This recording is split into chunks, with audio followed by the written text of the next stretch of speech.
জানেন, আমি কখনো বিশ্বাসই করতে পারিনি যে সমুদ্র এরকম একটা কাজ করতে পারে। আমি বোধহয় কোনোদিন আর কোনো মানুষকে বিশ্বাস করতে পারবো না এরপর।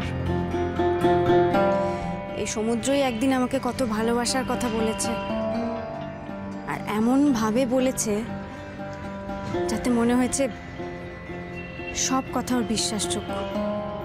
অথচ এই মানুষটা নাকি আমার বাবাকে খুন করতে গেছিল।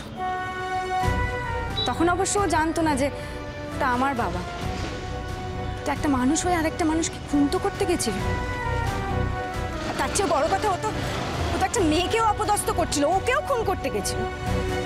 তার মানে ওই ইনস্টিংক্টটা ওর ভেতরে আছে। আমি বোধহয় আপনাদের দাম্পত্য জীবনে ঢুকে পড়ছি, আপনি অ্যালাউ করছেন বলেই ঢুকছি। আপনাকেও খুন করতে পারত,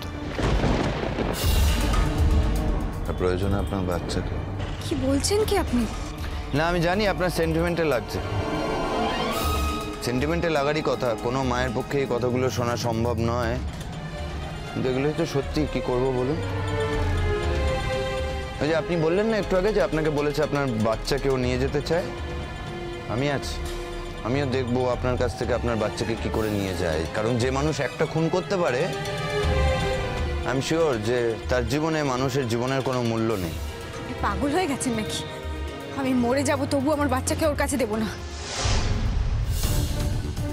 এভাবে বলবেন না, আমি মানুষটার উপর একটু ভরসা রাখুন। আমি তো বলেছি আমি আপনার পাশে থাকবো। আমি দেখি কিভাবে ও আমার সামনে থেকে আপনার বাচ্চাকে কেড়ে নিয়ে চলে যায়। সব থেকে খারাপ লাগে কি জানেন? আমার বাচ্চাটার পরিচয়টা কি হবে সেটা ভেবে। ওর বাবার সাথে ওর সম্পর্ক না থাকলেও কোনো বাচ্চার জীবন থেকে তো তার বাবা মার সম্পর্কটা মুছে যায় না। বাচ্চা তো বড় হয়ে জানবে যে এরকম একটা মানুষের বাচ্চা সে। কি ধারণা নিয়ে বাঁচবে বলুন তো? আর আমার কথা নিয়ে তো আমি ভাবছি না। আমার জীবন ও কেটে যাবে কোনো রকমে। এটা আপনি কি কথা বলছেন? কেন?